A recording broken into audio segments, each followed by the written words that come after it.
I'm Mary Ann Perrone from the Latin America Caucus of Interfaith Council for Peace and Justice.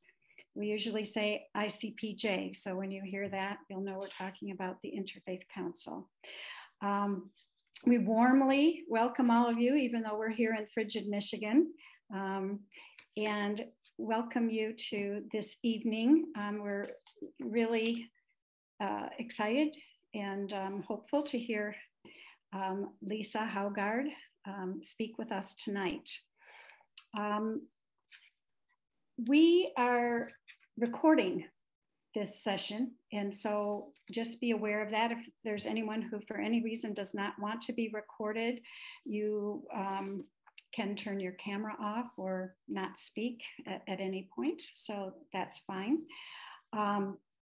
What we're going to do, our format for tonight will be, after I give a few announcements and introductions, we'll turn the evening over to our speaker, Lisa, who is going to speak on the Biden administration's approach towards the northern countries of Central America, which are Honduras, El Salvador, and Guatemala. As we all know, so many of the immigrants coming from Central America to our southern border are from chiefly those three countries. And so those of us who care about what's happening in those countries and care about those who are fleeing these countries, that's why we're here this evening, to learn as much as we can and to be able to take whatever actions are possible or even some of the impossible actions to toward greater justice and peace in those countries and for our immigrant sisters and brothers. So after Lisa talks, we will have what we hope will be a robust question and answer session. And I think from looking at who's here and why they're here, there will be plenty of amazing questions. We ask you to, as we roll along, be thinking about what your questions are, or if something sparks your curiosity, to put those in the chat. And Rebecca will be moderating the question and answer period, and she will be taking those questions and voicing them aloud for Lisa, and then she will give her comments and responses.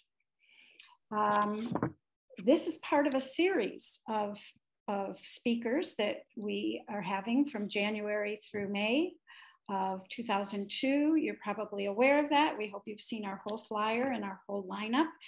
I will just let you know that 1 month from today, on March 8th, Danielle Mackey will be speaking on current realities in El Salvador. And she is with us tonight. So even our speakers even come to hear the other speakers in this series. So welcome to Danielle tonight. And please remember to tune in, all of you, next month for her session. And it just as another little preview, the following month, we have someone talking about the border itself, border lands and homeland security and bridges. And that's Todd Miller, who is a national expert on the border. So those are our next two coming up. And you can always familiarize yourself with what's happening by going to the ICPJ Facebook page or website. So I think we can move on to introducing our speaker. We want to thank Lisa Haugard for being here with us tonight. She is the co-director of LAWG, L-A-W-G, which is the Latin America Working Group in Washington, D.C. Lisa herself has been a leader in advocacy efforts on human rights issues and U.S. policy toward Latin America for a long time. She has worked with a coalition of human rights, faith, labor, and non-governmental groups for over 20 years. She has often testified before and given briefings to the US Congress, and has conducted advocacy at all levels to the State Department, the Defense Department, USAID, Southern Command, and others. On a personal note, and Lisa has many more credentials than I'm going to mention. They are in our flyer, and probably you've read them, and that's probably why you're here to hear such a committed and articulate person tonight. But on a personal note, I'd like to say that so often our own efforts locally, and as we have gone to DC to advocate with senators and congresspeople, so much of what we have done in our advocacy has been informed by work that Lisa and her colleagues at LOG have done over all of these many years. We have depended on their expertise and ongoing monitoring and analysis of current realities regarding Latin America and any advocacy opportunities. So again, I'd like to express our gratitude to Lisa for her work and for being with us tonight to offer her reflections on these critical issues before us. So without further ado, Lisa Haugard. Thank you so much for that nice introduction, and great to see old friends, including Rich and Danielle and Linda and others here. You just heard a little bit about the Latin America Working Group. We do direct advocacy. We bring Latin American human rights groups to speak with policymakers in the United States. And we also try to encourage citizens around the U.S. to do outreach with their own members of Congress and try to persuade them and persuade the White House to do the right thing now and then. Just to let you know, you can sign up for our action alerts at lawg.org, our website. I'm tasked with talking about the Biden policy towards the northern countries of Central America. I'm going to just very briefly remind us, although we don't really want to be reminded probably, about the policy under the Trump administration, which was completely focused on stopping migration. This was done through deportations by strong-arming governments to accept deported migrants from other countries, or the so-called safe third country policy, where a Guatemalan could be deported to Honduras and a Honduran could be deported to Guatemala. And it was also done by establishing the Remain in Mexico or migrant or the Orwellianly named Migrant Protection Policy, or MPP, in which migrants and asylum seekers from Central America and other countries had to stay in Mexico and apply for asylum from there. And that led to thousands of people waiting months in dangerous areas in Mexico in shelters and tent cities. Finally, the Title 42 border order used the pandemic as a rationale for expelling people from entering the US to apply for asylum. The pressure on governments to do the U.S. government's bidding on immigration was, under the Trump administration, was enormous. From one day to the next, President Trump actually froze most U.S. assistance to Honduras and El Salvador and Guatemala in anger over continued migration, as if those countries could physically stop their citizens from fleeing, which is not physically possible, and also contrary to international law. During this time period, the governments of El Salvador, Honduras, and Guatemala were well aware that the Trump administration only cared about migration policy. And the governments of Honduras and Guatemala reacted by expelling the international anti-corruption mechanisms that had been helping to advance cases against corrupt officials and elites in their countries, among other actions. So we hoped for a better policy from the Biden administration, both in terms of foreign policy and in terms of immigration and asylum. And we really started organizing considerably before we knew that Biden was the candidate, and well in advance of the elections, in trying to educate and call for a different policy. Yet we were worried about President Biden's proposed package, or rather candidate Biden's package, because he basically talked about his Central America policy as, I will send $4 billion to address the root causes of migration from Central America. Well, from my experience, and I think people on this call will really resonate with this, when the United States sends $4 billion to anywhere in Latin America, and particularly Central America, or Colombia, for some of us who work a lot on Colombia as well, it does not inspire warmth and a feeling of ease. In fact, you have all kinds of questions. What is it for? What kind of aid? Who is it going to go through? Is it going to prop up corrupt and abusive governments? Is it going to, cause environmentally destructive projects? I don't want to know $4 billion. I want to know what it's for, and what the purpose is, and what kind of aid. I'm for providing assistance, but only the right kind, and with the right policy. So we're worried about that very general thing that was out there for the candidate Biden, and we were hearing a lot of this from Congress too, because I think Democratic members of Congress and Democratic candidates, they thought they didn't want to do the tough, harsh immigration policy, and they knew they had to put something in its place. So they started using this root cause language, and we're going to put a lot of money into this. And then, the implication is we're going to restore asylum. We're going to behave better than Trump did on those issues. But often they did it without a lot of context and without a lot of understanding. We're also a bit worried about Biden because he'd been because the vice president under Obama, who was Biden, did the Western Hemisphere policy. And some of Obama's Western Hemisphere policy was good, and some of it wasn't. And the Central America policy was not particularly good. Matter of fact, it was damn bad in certain respects, particularly in U.S. policy towards Honduras, where it was terrible.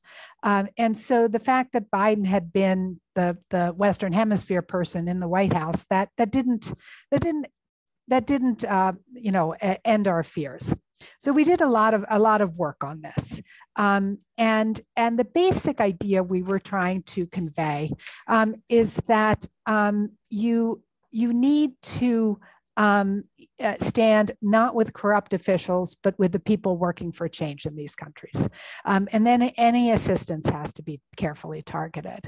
So that was kind of the easiest tweetable message, because we were and are deeply concerned about the governments in the northern countries of Central America. Very, very briefly, but forgive me for those of you who know a lot about this, because this is really going to sound like the Cliff Notes version, the speed reading version.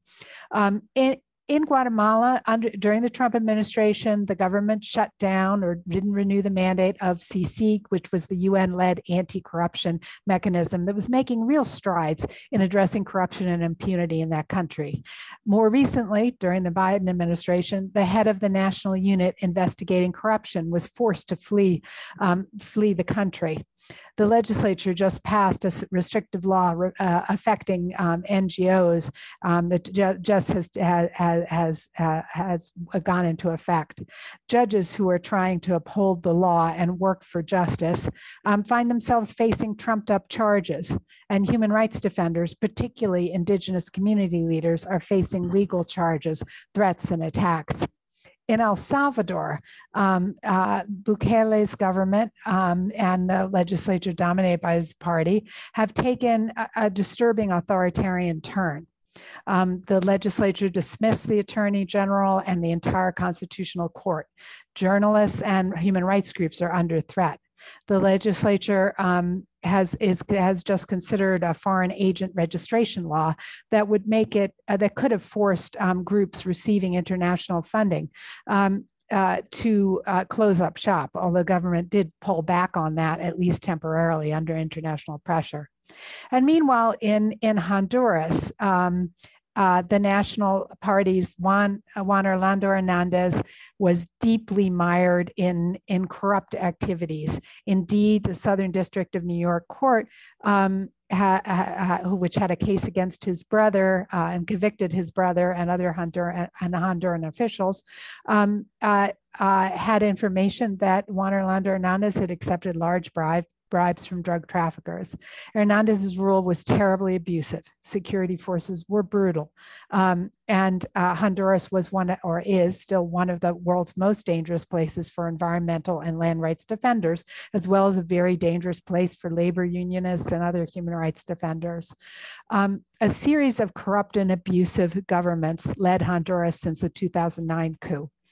Now a new government has taken office that offers hope, and I'll talk about that in a minute. So we've been in this discussion with the Biden administration since before he took office, about a policy that does not embrace corrupt elites, that puts pressure on corrupt and authoritarian governments, and that supports the civil society groups that are working for change, and that targets the aid very carefully. So how is the Biden administration doing on this? Well, on the foreign policy side, we are really seeing some positives. It's far from perfect, but we are seeing some signs of hope in the Biden administration's reaction, if not necessarily in the government's responses. The Biden administration is listening to this message and having its own strong message against corruption and authoritarian actions, and against violations of independence of the judiciary, and to a certain extent against abuses against human rights defenders. That's never enough of a focus, but it is something. And they've done a number of things that directed at the Bukele administration in El Salvador and the Giammattei administration in Guatemala. We also saw the Biden administration distance itself from the abusive government of Juan Orlando Hernandez. And we've seen the start of a new policy in Honduras since the new government was inaugurated last month. The Biden administration has been using a variety of tools in this. One is diplomacy, just what it says publicly as well as privately, about corruption, authoritarianism, these restrictive NGOs laws, the issues of civic space for civil society, and other important issues. So they've been raising the issues publicly and privately. Not often enough, not the way we want, but somewhat. They've also been using, more than I've seen any other administration, they've been using visa sanctions. Now, these visa sanctions target corrupt officials, but they can also target corrupt private sector individuals, and they deny U.S. visas. So whoever gets it can't enter the U.S., and it's done publicly usually. So it is a shaming tactic. And in theory, they can, when they do this, they can also investigate that person's finances in U.S. The U.S. banking system if there is evidence of criminal activity, of dirty money and criminal activity. So that's an important tool. Indeed, the Biden administration issued a new visa sanctions authority just for the three countries of El Salvador, Honduras, and Guatemala, which also allow visa restrictions, not just for corruption, which mostly the visa sanctions have been for corruption, although often linked with other human rights and democracy issues. But now there's also this new visa sanction authority for the three countries that is not just for corruption, but for undermining the rule of law or subverting democracy. And so then the Biden administration has also been occasionally freezing very targeted kinds of assistance or transferring assistance. So, for example, in Guatemala, after the Attorney General dismissed the anti-corruption prosecutor, the Biden administration froze some aid to the Attorney General. And it has actually put visa sanctions on the Attorney General of Guatemala, which is something I've never seen happen certainly in Latin America. That's a very strong statement. In El Salvador, after the Bukele and the legislature dismissed all the constitutional court judges and the Attorney General, the Biden administration froze aid to the Attorney General's office and also to the police, a part of aid to the police, and transferred that to civil society. After the this is an example getting back to Guatemala. After the new constitutional court ruled in favor of presidential reelection, excuse me, I'm getting this one mixed up. I will leave that one out. In any case, they've put visa restrictions, for example, on inappropriately elected officials who were elected in false processes that didn't go, according to the country's constitution. With all of these signals, there are also mixed messages that the U.S. government is sending. So, for example, the Biden administration is issuing the visa sanctions, is making some strong statements about steps that the Bukele administration has taken in El Salvador, and then at the same time, the same week, there's a donation of additional helicopters to help in the anti-narcotics efforts in El Salvador. So you have one of the complaints we have is, there are these variety of entirely mixed messages that the Biden administration is still sending, even when we think it's going to be going in the direction of having a tough message. So that is problematic. I'm going to talk a little bit about Honduras right now. So during Juan Orlando Hernandez's term, the Biden administration kept Juan Orlando at a distance. They didn't march in his parades, which honestly, that happened during the Trump administration. They didn't, talk about what a wonderful counter-narcotics partner they were. Well, except for maybe the Southern Command did that, but the Biden administration civilian government did not do that. But we still were quite impatient nonetheless, because we could see that there were some pretty strong actions being taken in terms of El Salvador and Guatemala. And in Honduras, we were seeing this distance, which, we wanted to see distance between the U.S. and government and Juan Orlando Hernandez, but it wasn't very strong. And in fact, when a round of visa sanctions came out in July, we all analyzed the visa sanctions, and they were pretty strong and strategically selected in Honduras, in Guatemala and El Salvador. And in Honduras, it was like lower down officials. It seemed very weak. And of course, everyone was wondering, well, where is Juan Orlando Hernandez? Where's some of his top officials? Not on the list at that point. That's what we thought. So we were getting, personally, I was getting quite frustrated on the Honduras front. But it does appear that the administration has been listening. We just learned this week that Juan Orlando Hernandez, in fact, was put on the visa restrictions list in July. They didn't announce it until yesterday publicly. But that's a really unusual action for the U.S. government to take, to put a sitting president on such a list, and that's interesting. We're going to see if sort of more indictments, an indictment follows from the Southern District of Court of New York and what the U.S. government's stance on that. But the Secretary of State Blinken, issued a really strong statement about the visa sanctions on Juan Orlando Hernandez and why that was. Now, for some of us, this comes, like a dozen years too late, having the right policy. So many terrible things have happened in Honduras. Democratic and Republican administrations always took the wrong stance, starting with Obama. And it was, there's a hell of a lot to make up for.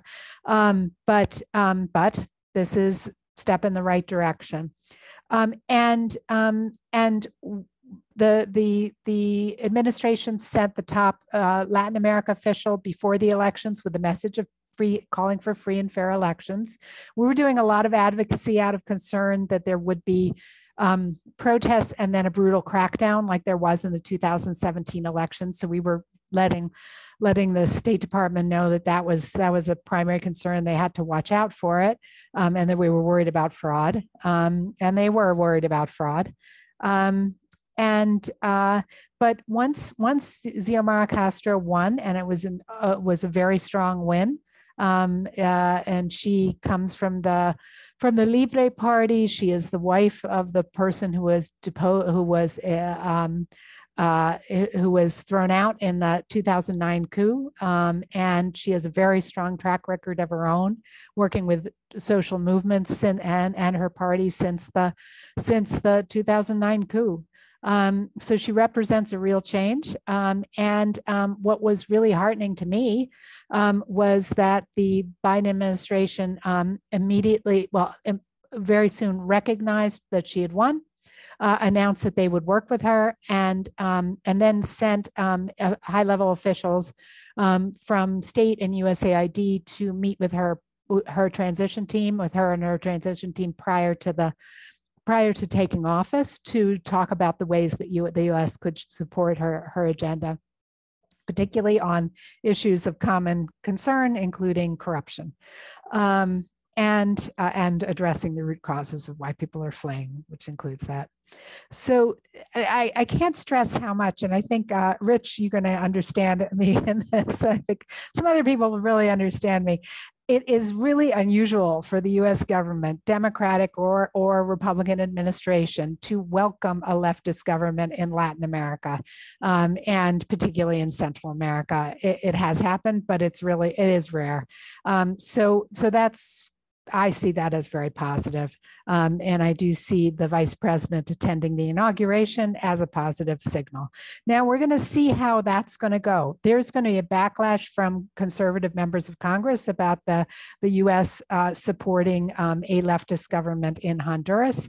I can guarantee you there will be some members of Congress who have something to say about it. They really haven't gotten out there to say it much yet, but they will.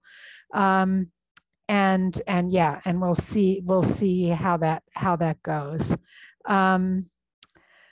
So, they are considering, first of all, they are backing her pledge to bring in a UN-led anti-corruption mechanism. They will certainly fund that if it happens, and they will back some of the Honduran government's programs to address COVID, to address some of the poverty programs to address poverty, some of the things that they see that the Biden administration sees as addressing root causes.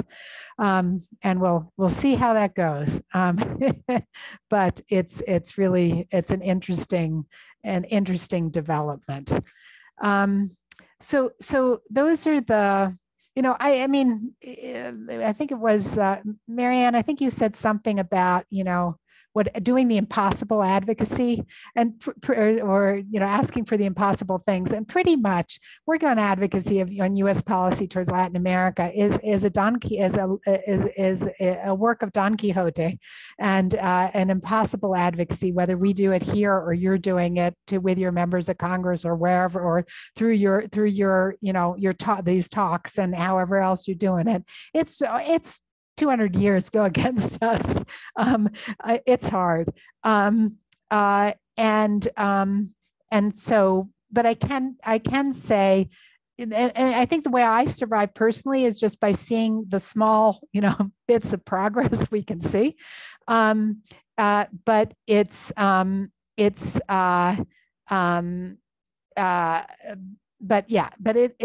tough. But I will say that there's a bit more on foreign policy towards northern countries of Central America. There's more progress than there is on Biden policy towards Cuba, Biden policy towards Colombia, something we're really hot under the collar about today, as a matter of fact. And so we are seeing these positive signs. But what are the negatives in terms of the foreign policy? There's always a lot. So first, while the visa sanctions and the diplomacy against corrupt or authoritarian moves are going in the right direction, the Salvadoran and the Guatemalan government really don't care. They don't care. I don't know. That's not the Biden administration's fault, but so perhaps the U.S. government needs not to have a mixed message. That is their fault. They need to take some stronger steps about restricting certain kinds of assistance or trying to weigh in on international loans that are specific to targeted areas. I don't know. They may need to take stronger steps, or perhaps U.S. influence just really has its limits. But we're urging them to continue to press and to really work with other members of the international community on that. Security policy. I don't see any changes yet in security policy. Although Xiomara Castro, the new president of Honduras, her pledge for revamping security forces and emphasizing community policing could have an impact on U.S. plans. If the U.S. wants to support security policy in Honduras, maybe they have to do it in a different way. But I would say rethinking on security policy, I'm not seeing it yet. USAID. There's some good leadership in USAID. I don't know if you've seen that Ambassador Samantha Powers, who has a strong human rights, background, is the administrator, the top level person in USAID. The USAID has increased its funding, has announced increased funding to non-governmental organizations, and that's positive. But I'd say we just don't know yet enough about what USAID is funding, how its funding is changing, and if something we're asking them constantly to do, if they're going to be consulting with local civil society in each country about program directions. And it is something we've asked for from USAID in different countries. And we certainly haven't seen it. We haven't seen it yet in Central America, although we see them meeting with people when they go visit the country, but it's not a systematic process. So we need to see a lot more details about USAID programming. Sometimes it sounds good on paper, but you need to know what it is, whether it's being lost in just the contracting process of U.S. contractors, and are they doing any kind of consultation, and what specifically are they funding? So I think there's some seriously good intentions there, but we need to see more. Now, here's where I really get a bit worried, along with the security policy, and that's U.S. private investment, because there are a couple of ways in which the Biden administration is trying to increase U.S. private investment in Central America. First is the vice president's so-called call to action, which was created just to promote U.S. investment in Central America. And the vice president is has created a nonprofit partnership for Central America or something like that. And that's promoting pledges of U.S. investment in Central America to help address the root causes. Well, it's all kinds of things you can see it on the website. There's not a lot of information, but there are all kinds of pledges from, trying to expand internet access, something from the nonprofit CARE to create a center for gender equity. And then there are things like Cargill, the big ad company, promoting somehow promoting medium-sized producers in Central America. Not the best track record on working with small and medium producers in ways that benefit them, I think. So, you know, there are a lot of different things in this call to action. Some of them might be very good. I don't want to, you know, yes, Central America needs the right kind of investment. But what kind? And the second way the U.S. is promoting private investment in Central America is through the Development Finance Corporation, which basically provides incentives for U.S. private investment in developing countries. And the Congress and the administration are calling for the DFC to invest more in Central America. And our question is, well, what? It's kind of like the $4 billion. What kind of investment for whom? And so on. So basically, you know, we don't know. Are they screening for corruption? You know, do you want to invest in corrupt companies? Are we, you know, we need to screen for investment that doesn't line the pocket of corrupt elites, that provides investment that provides decent wages and protects labor rights. Don't see a lot of talk about labor rights. We need to. And investments that do not carry out large-scale development projects without input and affect and displace communities. Because in fact, there's investment in Central America, as I'm sure as many of you know who work on these issues, that actually displaces communities, that affects communities, whether it's mining companies or biofuel. Some of them are even, they sound like renewable energies, dam projects, biofuel, and unconsulted development done in corrupt environments or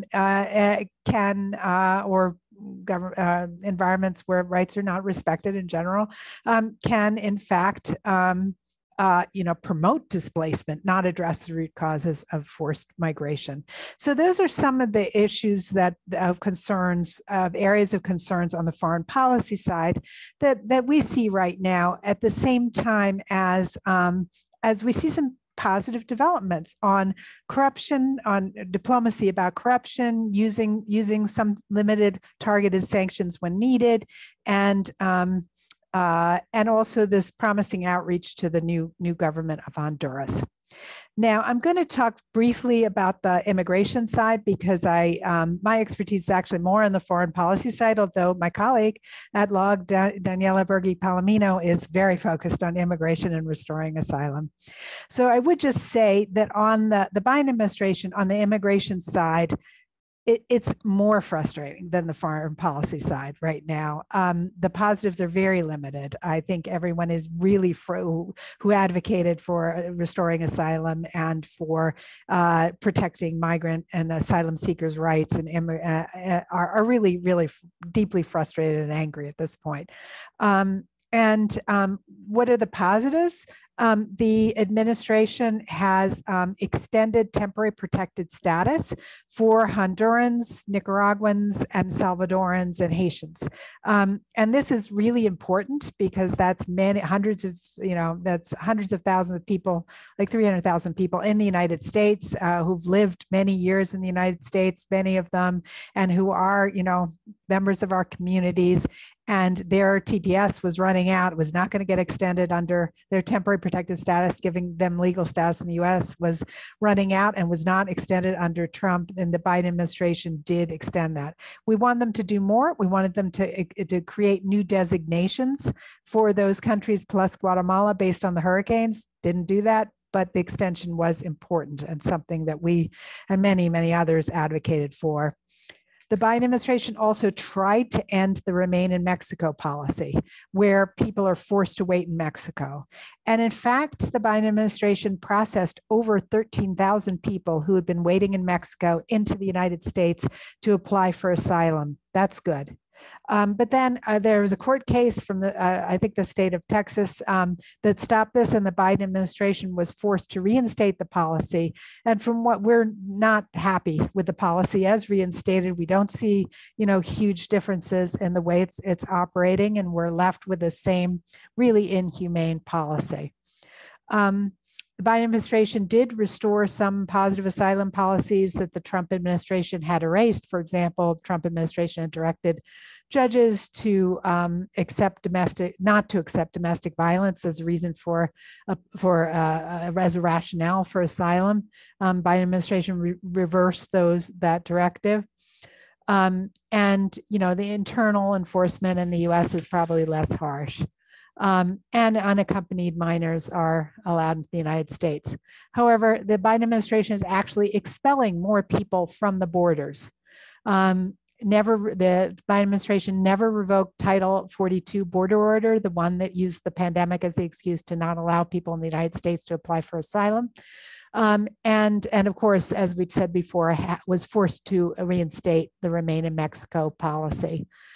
People are being expelled back to their countries of origin. It's especially heartbreaking in the case of Central America, where people are fleeing, so many difficulties, from hurricanes to corruption to police abuse to other things, but also the daily flights back to Haiti.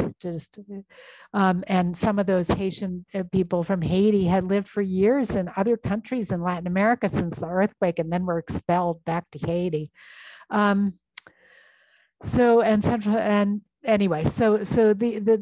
this situation of the deportations is just really heartbreaking, and even the way the deportations are being carried out is not humane, not according to any kind of humane standards. So we're really seeing a lot of lack of progress on these issues. There's a real fear of the backlash of the midterm elections, and that immigration and asylum is a losing issue for Democrats. And so there's this fear to take the right stances on this. And we are honestly really annoyed, we're very angry about that issue. It's really disheartening. So what I'm going to end soon here, because I really want to hear what you have to say and discuss it with you and hear your questions. So, but just briefly, what are we looking for? We're looking for strong diplomatic pressure against corrupt and authoritarian actions, and particularly right now in El Salvador and Guatemala. We're looking for support for positive governmental initiatives to address corruption, restore rights, and equitable development, particularly right now in Honduras, if things continue along the right way, although also targeted officials, like, for example, the Guatemalan Human Rights Ombudsman or other officials that do the right thing in other countries. We're looking for the Biden administration to restore access to asylum by screening people for asylum at the border and allowing them to pursue their cases within the United States. So far off from that. We're looking for changes in security policy to end support for abusive forces. We're looking for aid and investment that does not prop up corrupt elites, that does not displace and harm communities, but rather funds equitable development strategies and works with civil society. And we're looking for aid and diplomacy that supports civil society groups working for change. All kinds of civil society groups, including Indigenous and Afro-descendant, women, LGBTQ, campesino organizations, and anti-corruption activists, journalists, and others. So that's a tall order. We're only getting a bit so far. We need your help. And I know many of you are working on these issues. So anyway, just again, please do sign up for our alerts. And when we have an action that we think would be particularly helpful, we will send it out to you. So thank you so much for listening to me ramble on. And I really look forward to your questions and comments. Thanks, Lisa. We have a number of questions in the chat, and I will read them unless you prefer to look, but they're interspersed, so I can do that.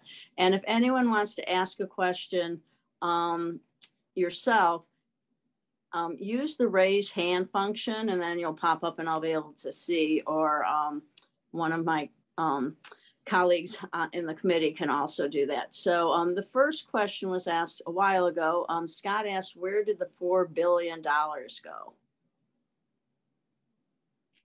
All right. I think none of these questions are going to be easy. Okay, so the $4 billion was a pledge, and it actually has to go through Congress every year. And so basically at the tune of about $1 billion a year. Like 750 million, $1 billion a year. So the Biden administration, suggested to Congress. Congress actually hasn't finished working on the appropriations package for last year. It's late. So we're expecting the package to the congressional package to actually come out, the first $1 billion to come out this year. Now, of course, they have money in the pipeline anyway, so they are channeling that. And to be honest, it's always super difficult to track where the billions of dollars go. It's whether it's going through the military, the Defense Department, the US or USAID, whether it's good programs or bad programs, the US government transparency is not always the best.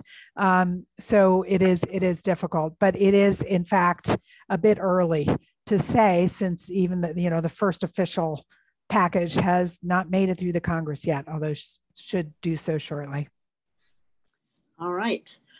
Lynn has a couple questions. I'm going to do one of your questions, Lynn, and then get to more people and come back to it. So her first question is, USAID has done terrible things in the past. Is it really changing?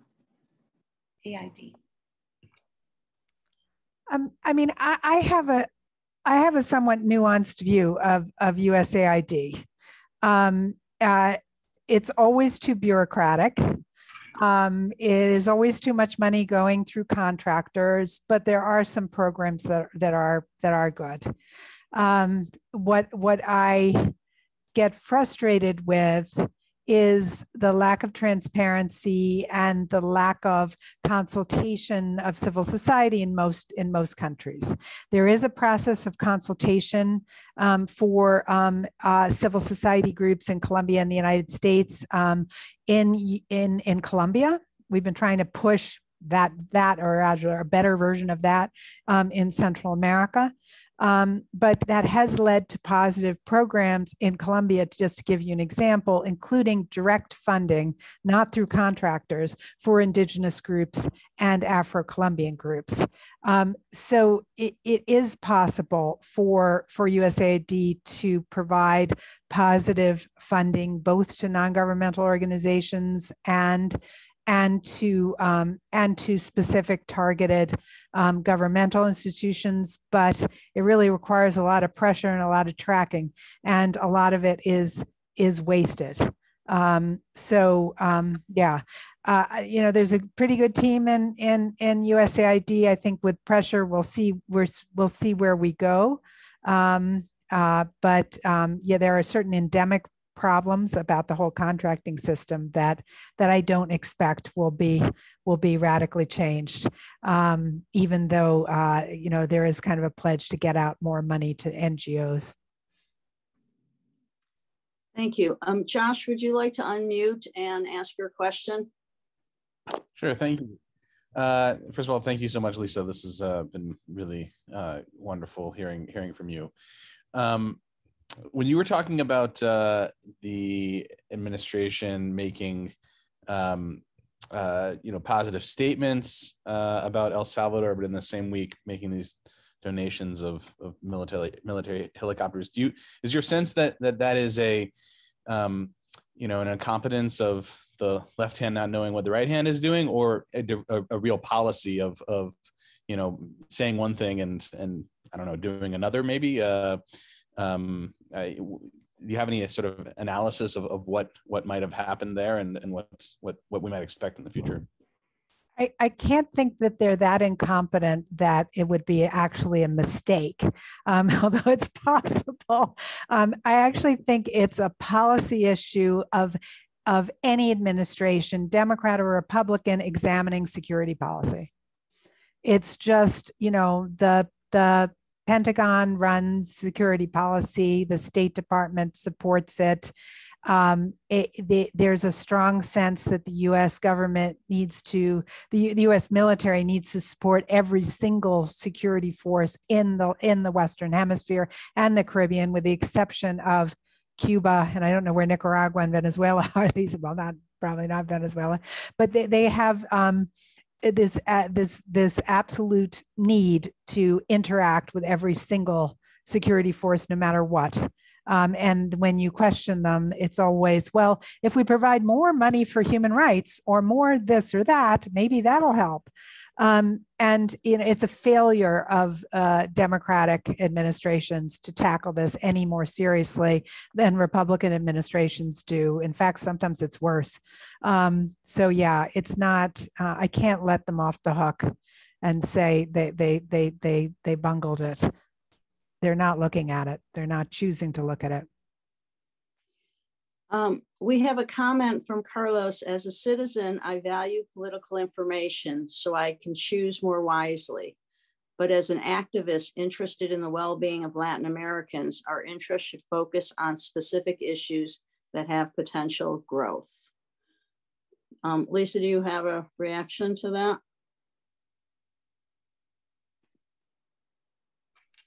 Let me elaborate on my comment, if I may. Okay. I had experience in the foreign aid program. In '92, I was in El Salvador on a $30 million program called SABE, Proyecto SABE for Basic Education. So that's something very good.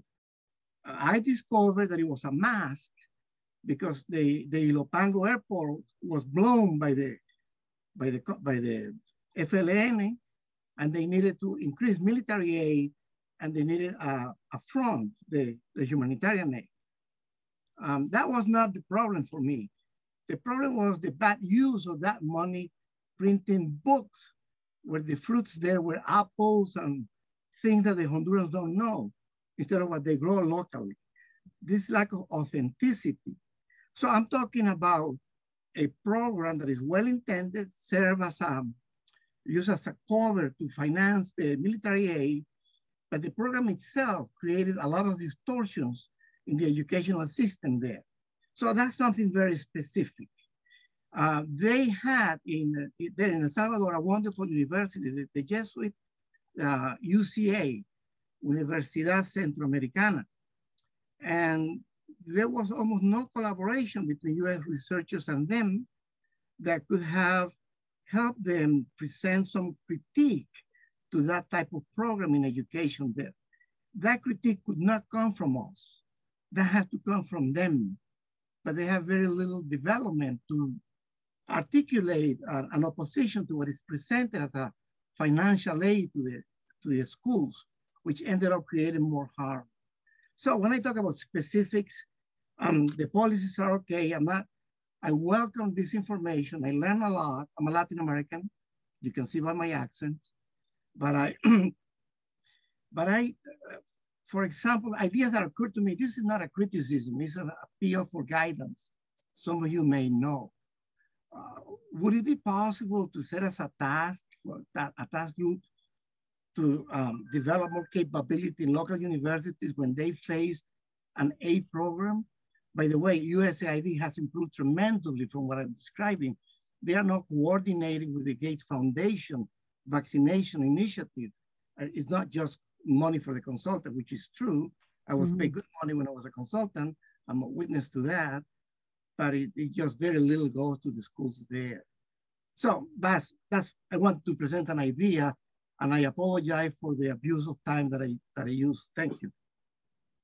Thanks.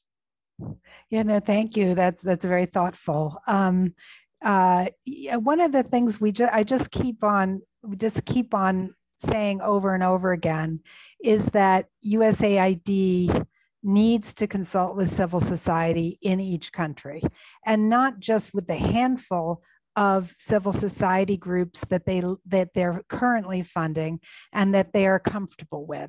So they need to go beyond who they're comfortable with, and they need to consult more broadly on the overall directions of aid policies. And that does help to correct some real problems in programs. And it does help to point towards more useful areas, because you're really right that even when there's good intentions, there's often, problems in programs. And then of course we can find, in USAID's histories, these ways in which it was used for, as military support, which is not so much what we're seeing now, but there's still plenty of problems. So that's just essential, and we're not there yet, certainly.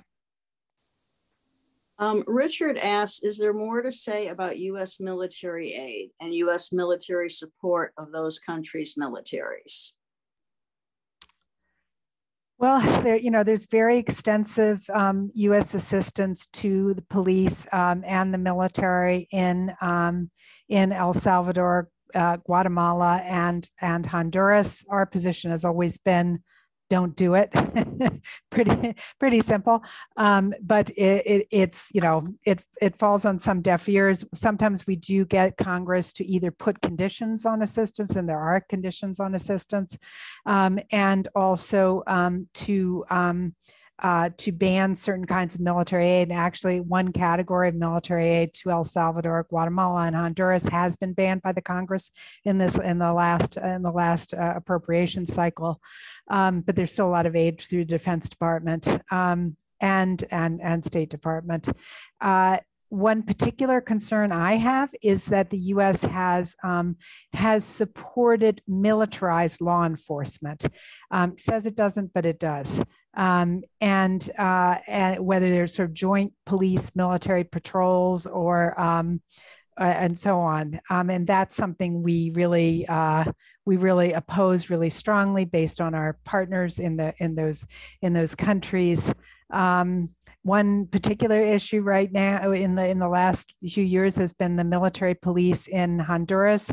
The U.S. actually says it does not fund the military police in Honduras. However, the military police is recycled from the Army, and those many members of the Army who've been trained by the U.S. then get into the military police, and the U.S. hasn't had a strong position calling for it to be dismantled. And that's been a perpetual problem of this issue of the U.S., which in the United States, we're not supposed to have militarized policing. Well, we're not supposed, doesn't mean we don't, but the military is not supposed to be directly engaged in policing. And yet in other countries, the US is like, oh, well, it's necessary for the next year, the next 6 years, the next dozen years, because the security situation is never good enough to take the military out of policing. So that's a big issue that we have with US security policy. All right. I want to point out, if people haven't looked at the chat, that Lisa did put in the chat the 7 goals. So you can take a look at that if you didn't catch it all while she was telling us about it.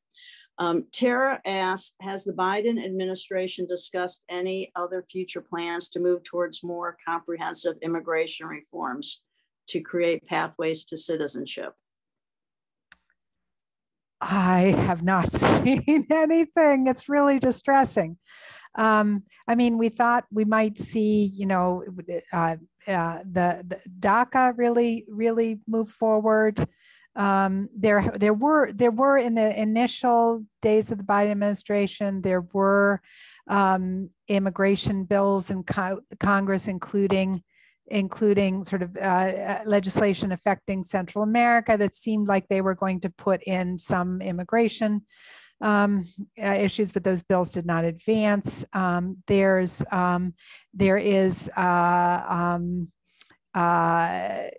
there's some immigration elements in the Build Back Better bill, but that is, unlikely to advance in that form. But I'm certainly not seeing, and again, I just want to plead, I'm not the immigration expert, but so I may be missing something, but we're not seeing bold action by the Biden administration to advance immigration reform. And we really had hoped we'd see something. So I don't know if anyone else in the group has anything to add to that, as that's not my total expertise. Marianne, you had your hand up. Did you? No, okay. Then I'm going to turn to Rich, who has a very long question in the chat, and let Rich, you unmute yourself and ask that. Okay, I'm kind of long-winded, but Lisa, in the old days when we were in Nicaragua and experienced the possibility of breaking with some of these structural obstacles through a revolutionary process, and then we went through the heartbreak of the revolution falling apart, immediately after the US had seemingly got their way with the Contra War and with endorsing and financing an opposition candidate. The Sandinista revolutionary comandante, Dora Maria, was asked one time, has the US given a lot of aid to Nicaragua for reconstruction now that the war is over? And she thought about it for a second and she said, the gringos haven't really given aid, they've only threatened to. And so it kind of reminds me when you said that Samantha Power is the new USAID administrator. I'm thinking, oh, great. Someone who's a big enthusiast of military intervention as a strategy dressed up as humanitarian intervention. So, I mean, what do you see as the future here for USAID policy? And kind of a more specific aspect of that is there is a legislative initiative, the Leahy Law, which supposedly prohibits the US government from getting aid to any military unit that is engaged or has a history of human rights abuses, but it seemingly has no teeth. So is there any possibility of sort of fine-tuning aid in such a way as to make it constructive rather than destructive? Thanks.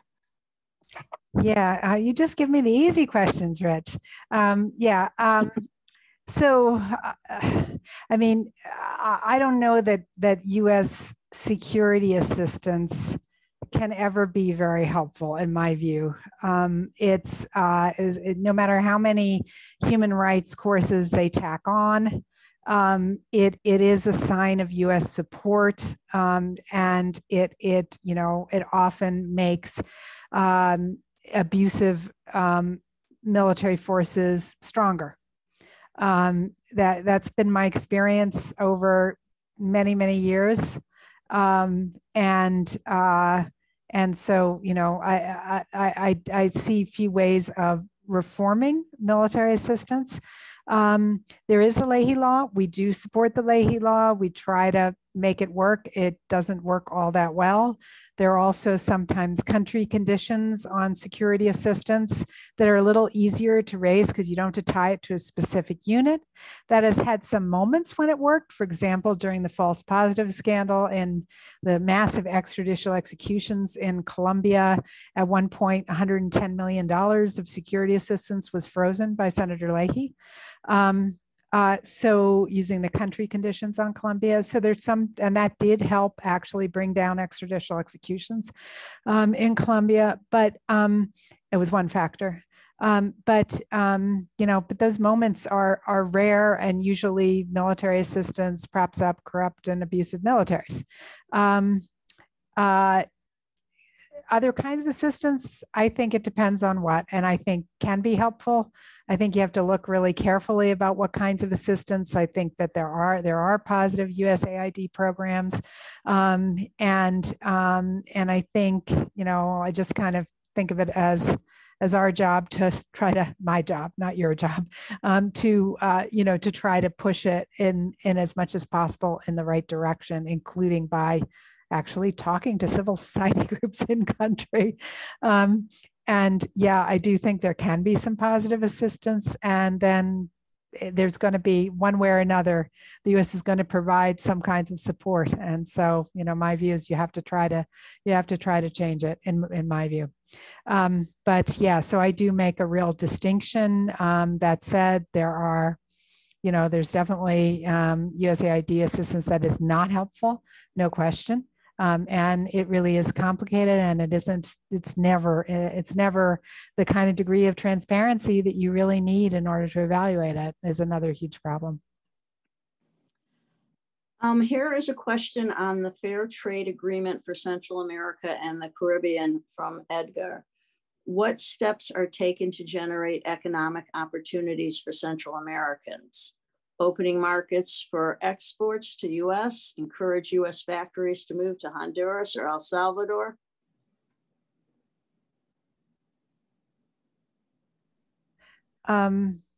So basically the question is about the trade agreement. I mean, there's certainly a lot of concern about CAFTA, huge concerns in my community of activists. CAFTA is seen as really undermining small farmers, as not having been helpful in terms of inclusive development. And there's real frustration with the labor rights provisions in CAFTA, which have been really quite unenforceable despite sort of heroic efforts by labor unions in country and with help from US labor unions in trying to enforce those mechanisms. I think some labor groups and others have called for renegotiation of CAFTA. We're not seeing any, the Biden administration being open to that or any big push for that, but that is certainly something that civil society partners that I've heard from Central America, would be interested in addressing, and certainly groups like labor unions in the U.S., have also are calling for it. Linda, you can unmute yourself and ask your question. Hi, Lisa. A follow on from that one, really, because it's partly about CAFTA. So in Xiomara Castro's speech at her inauguration, she talked about renegotiating CAFTA, which you just mentioned, but with specific emphasis on trying to eliminate the worst of sort of mining and extractive industries. So what do you see her chances either of the CAFTA piece, which you've just suggested is hiding to nothing, or any other approaches to trying to reduce extractivism and damaging mining in Honduras? Well, I mean, there might be people with more expertise on this than me in this group, but I would say she has some power as a president, because the way in which mining concessions have been doled out like they were candy is horrendous, and she can stop that in Honduras, presuming she isn't overridden by her legislature. And of course, we have to figure out which legislature is it, and I think it's being resolved right now, because there have been two heads of the legislature since she was inaugurated, but two contending heads. But I think she has a lot of power as president, and it's wonderful that she's talking about that, and the whole concession process could be changed. Now, we do know from the experiences of for example, of El Salvador, that then you can end up getting sued by the international mechanisms, and governments can face a lot of huge pressure internationally by companies who feel excluded and use the various trade mechanisms to get back. So that's a huge problem. But I would say she does have some power as a government. I think the more she raises these issues, Biden administration is listening to her. The more she raises these issues, if the DFC, the Development Finance Corporation, for example, is funding destructive projects in Honduras, like it was going to fund the Jelomito Dam project until there was a real outcry, then I think that she could do something in pressing back against U.S. government where the U.S. government puts money into promoting private investment, like the Development Finance Corporation or the Call to Action. And I haven't seen any mining companies involved in the Call to Action, but I think she does have some power there, and it would be really interesting to hear her talk about it and to continue to talk about it in a forthright way. Thanks. Here is some comments and questions by Kevin, and he did note that he had to leave, but I'm going to read it for him. And he started out by thanking you, Lisa, for the information and for your analysis, and other people in the chat have also been very grateful for your analysis. So Kevin says he's a little skeptical of the notion that Biden is constrained by the judicial order to continue the Remain in Mexico policy. Last September, a judge ruled against Title 42 expulsions, but Biden appealed the ruling and kept expelling people anyway. Trump simply ignored a lot of judicial orders. To what extent are presidents actually bound by judicial orders regarding immigration and foreign policies? I don't know that I have an answer for this, but I do think I do agree with the tenor of your question, which is the Biden administration is just not doing everything it can to contest this. It's easier to just say, oh, if we hear the judge has forced us to reinstate this. You do have to abide by the rule of law, but I think they haven't tried very hard to reshape the program or do something different. So it's really looking like they're kind of going, the Biden administration is kind of going along with this, and it's an opportunity not to push it because it's going to hurt in the election. So that's the fear that the Biden administration has. Being soft on immigration, restoring asylum is not going to help them in the elections. That's what they think. And so, yeah, I don't know that they could violate a judge's order, but I think they could be more imaginative, certainly in reinstating, and they could also. I don't know. I'm going to stop there because I'm getting into legal issues on immigration beyond my powers. All right, Scott, if you unmute yourself, you can ask your question. Hey, Lisa, I too want to thank you for all the work that you put into this. I've been thinking about these issues for most of my adult life, and I had to pull away. It made me so sad and frustrated. I just had to pull away from it for a while, but I see that you're doing it with kind of a certain, passion and energy and positivity. So anyway, here, with that said, here's my question. When Kamala Harris, I think she went to Guatemala to make a statement that the immigrants from Central America should not make the trip. And I was like, well, that's not going to work for Biden or for the Central America.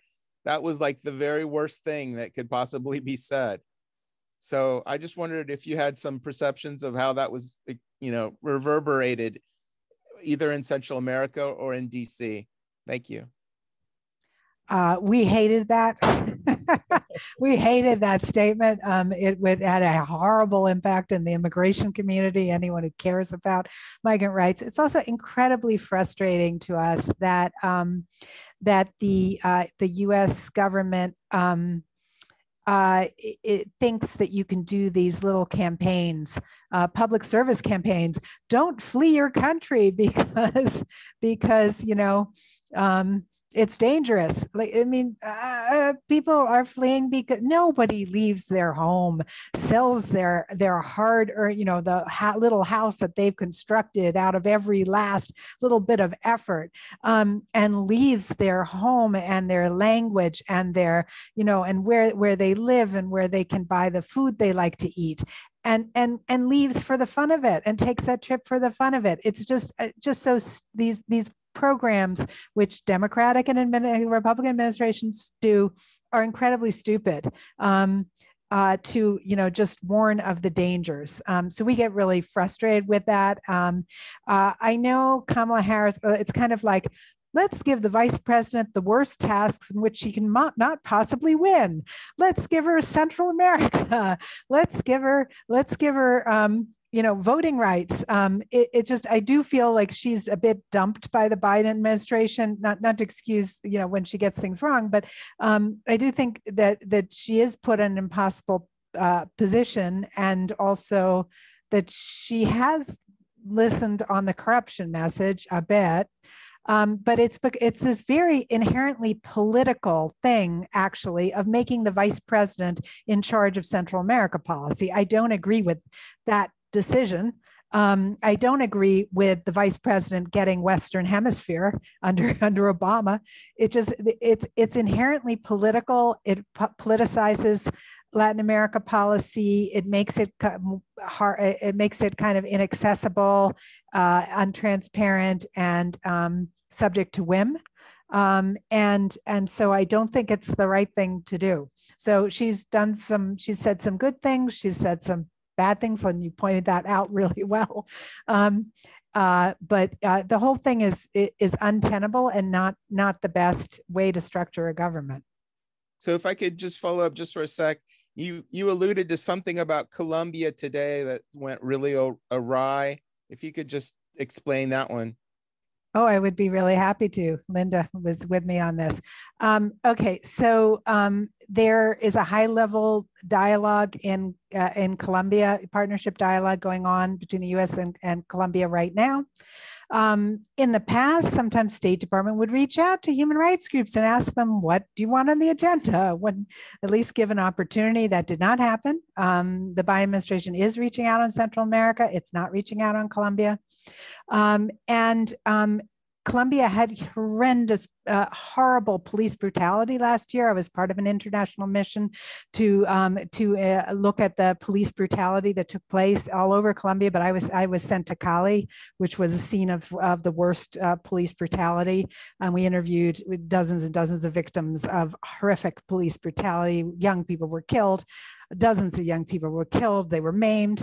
And the U.S. government just today Biden administration had a message of, we stand with the Colombian National Police as they move forward to address human rights. And here's an additional $8 million for your human rights programs. No, it was horrible. I am spitting mad. And it just shows you that, you can make progress with democratic administrations on some things, and then they're just tone deaf on others regarding Latin America. It is tough. So that's it in a nutshell. So we have one more question in the chat that I'm going to ask you, and then we have one more hand raised, and then we're going to wrap on the part of this. So Arturo asks, what policies in CAFTA besides mining do folks in civil society want to change? Yeah, I won't have the complete answer to this, but I will say the one part I know best is the labor rights provisions. Supposedly, you can take a labor rights sort of challenge to CAFTA if there are labor rights problems. None of those prosper. The whole labor rights provision part of it, which was part of the deal between Republicans and Democrats to pass CAFTA, it just doesn't function. And boy, the labor unions have tried to make it work. They've done, enormous studies of labor rights problems. They've, worked together, unions in the U.S. and Central America, and that does not function at all.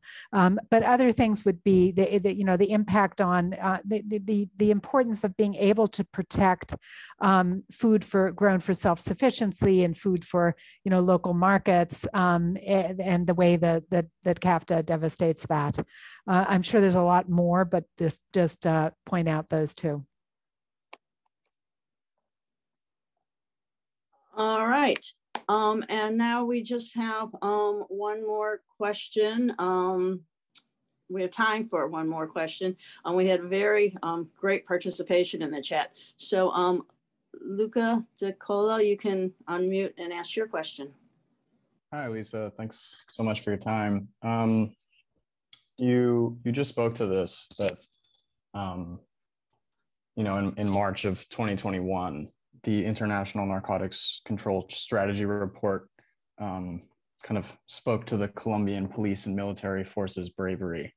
And I was hoping that you could speak to another facet of the issue here, which is the past and potentially present connection between right-wing paramilitary organizations in the region and multinational corporations and politicians. In Colombia or more broadly? Yeah, specifically Colombia. Yeah, I mean, there have been connections between paramilitary forces in Colombia and security forces in Colombia since for the last 20, since paramilitaries were formed more than 20 years ago, 20, 30 years ago. And those connections, you know, they've been gone through more direct, the ties have been closer and they've been weaker, but they always do exist. They exist to this day. You know, you have also, and sometimes paramilitaries are used to guard economic projects. It still happens, and there is still connections between, you know, security forces and paramilitary right-wing forces in Colombia, even though the bulk of the paramilitaries were officially demobilized in 2005. One of the things we always bring up is the need to break all those ties, the need to investigate and prosecute and dismantle paramilitary networks that still exist in Colombia, and we never get, you know, the complete, you know, the full answer that we want to hear from either the Colombian government, for sure, or the U.S. government. And that remains one of the biggest asks of the Colombian human rights community since the historic peace accords were signed in 2016, that you need not only to sign the accords, but you need to actually investigate and break those ties with paramilitaries, between the paramilitaries, security forces, elites, companies, and so on in Colombia. And that still remains a task undone.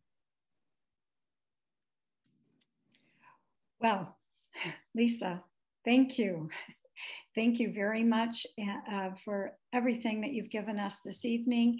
And I also want to thank everyone who has been present here tonight for your kind attention and your participation. We could probably go on all evening, but we don't want to stress our guest, especially after her bad news today related to Colombia. One little step forward, 7 steps backwards, and sometimes that's our work. I was neglectful earlier to say to everyone, and I hope enough people are here to hear that we have 2 wonderful co-sponsors of our series. One is the University of Michigan's Latin America and Caribbean Studies Department, LACS, and they are very prominent co-sponsors of this series, and we have been collaborating with them for quite a while. And also this year, the Wayne State University Latin American Studies is co-sponsoring with us. And obviously the word is getting out to much further than Ann Arbor, Michigan and Washtenaw County, Michigan, and spread the word about our upcoming events. And again, 1 month from today, we will be focusing on El Salvador, and many of the same things come up, but in different ways on each of our events in our speaker series, and we can all deepen our knowledge and also keep looking for the ways that we can take action. And one of the ways is to sign up for to get action alerts from LOG, Lisa's organization, and that has been put in the chat many times. I also have forgotten, and thank you, Jen, for reminding me that the Huron Valley, which is where we live here in Washtenaw County, the Huron Valley Democratic Socialists of America, DSOC, is a co-sponsor. So we actually have 3 wonderful co-sponsors of our series. I want to thank all the members of our own committee who are behind the scenes or on the scenes, Rebecca with the questions, and Rich and Jennifer and Tara. Thank you so much for bringing this, and to get more involved with us, who are the Latin America caucus of ICPJ. I put my email in the chat. You can let me know if you'd like to join our team to organize together. So I think we'll call this evening, and wish you well, and hope you come back for our next 3 evenings. Thank you. Thank you, Lisa Haugard.